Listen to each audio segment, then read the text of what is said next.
use roughly 3,000 sheets of gold. Tubs and tubs of lime.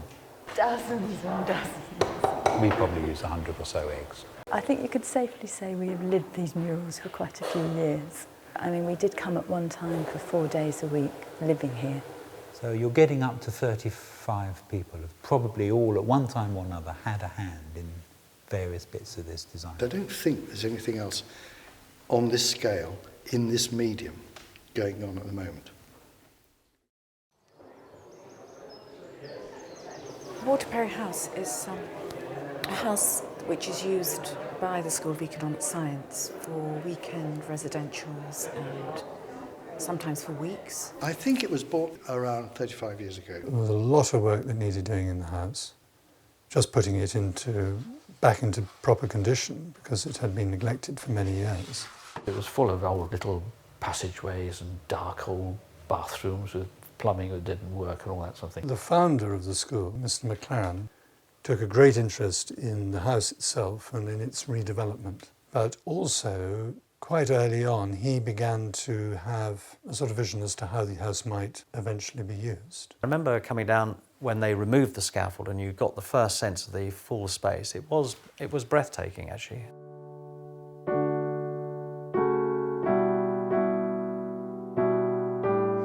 The artistic work was because we did have artists available to us who wanted to work in this way on a big project like this.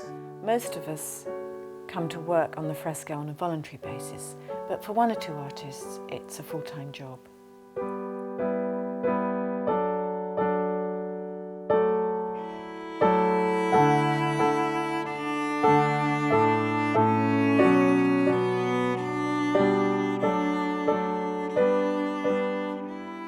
The project mainly has been paid for up till recently by a trust called the Leon McLaren Arts Trust.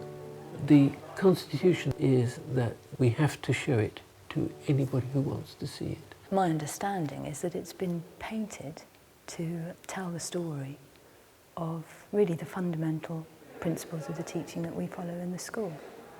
And so instead of telling everybody that, it's painted on the walls for people to see. And that's for absolutely anyone. I had the job originally of saying, this idea goes there, that idea goes in this place. But the designers had to design it. They had to make the images for it. I was given a particular area and a particular story, and that's the way I think it's worked most of the time. I did thumbnail designs. This is all pencil on paper. But quite quickly went up to full scale, and I drew full scale in situ. It is really, really labour intensive. This is going to take ages. I hate working for Fresco. Oh, I don't hate it, but it is definitely the most difficult thing I've ever worked with painting-wise. I think it's the most exciting painting medium there is. There's nothing like it. When I saw the way the paint just goes straight into the plaster, oh, it was marvellous. And it's such a nice feel too, the way the brush goes onto the plaster and the colour comes out. Oh, it's great. Good. The reason it's called fresco is because it's the Italian word meaning fresh. It means the plaster is fresh. It means it's only just been put on.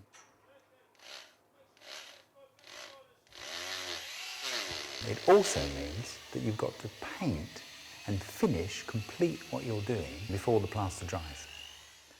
And then the method we use is taking a sharp point like a 3H pencil, something like that, and you indent around the lines.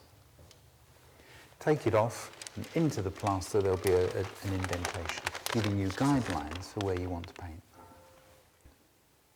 Then you're ready to paint.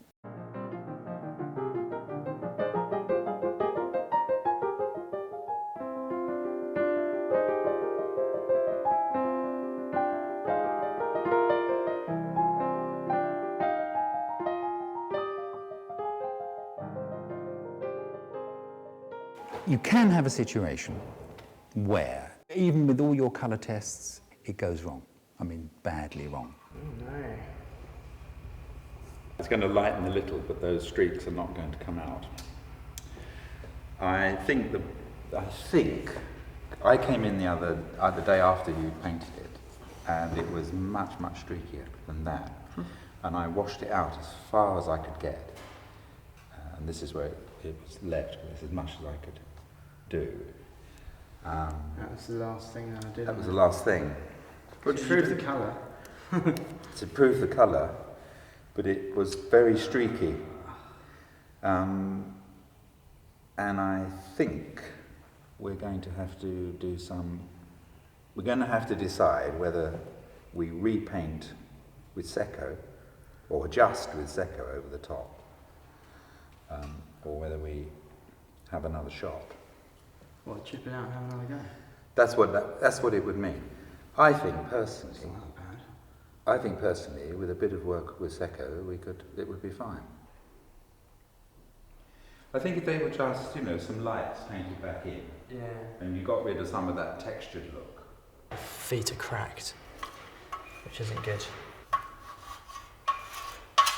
So left to my own devices, I wouldn't have done anything about it.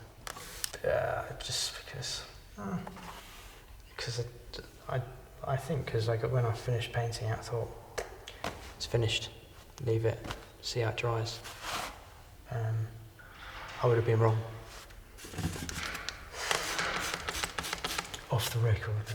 Quite a lot of emotion goes into artistic creation, and to, as it were, have to expose that and be willing to let it be torn apart and remain reasonably detached is not easy. I mean, if you put half a dozen artists together in a room, in a confined space for a long period of time, you're going to get conflicts.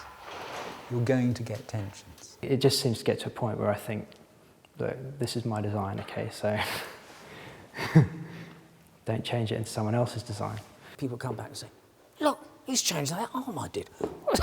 They start sort of, well, that worked. That went like that for about, I don't know, a few weeks. And then suddenly it sort of gelled that it wasn't going to work that way. You really learnt, in the end, how to work together as a team and not destroy everybody's work for yours, and yet to come up to scratch with what was needed.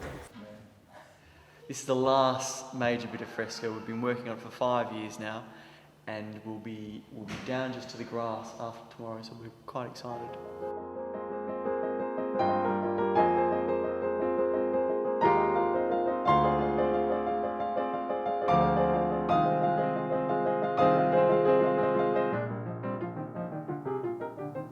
Suddenly it's over.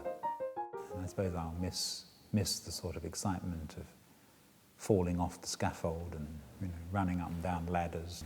And the challenge, the artistic challenge. None of us knew how to do it. I mean, we don't know how to paint like this. Or plaster. I mean, I never knew how to plaster. The skill simply wasn't there, and so that this has been developed gradually, little by little. On my life in general, it's probably opened up the fact that you can take on more than you think you can. You can go for something that's quite a bit of a challenge, I suppose. I think it's given me a bigger view of what art could be about than, as you were, painting landscapes on an easel somewhere. When you stand in that central section, you cannot help but look up, and you look up to the source of light. It quite naturally uplifts the heart and reminds you of your true nature. I mean, very often we just rush through it, but when you do take time and actually enjoy the space, it has the power to transform your state. I feel I've come out with a real sense of peace, actually. I mean, some of them bring tears to you, and yet other things are almost comical. And I think that's life, isn't it? To me, the most interesting thing is the way it makes you leave this place and then start thinking about your life, the way you live it, and then how there is another dimension. And sometimes, we are caught in everyday little things, and then you don't realize, what's important.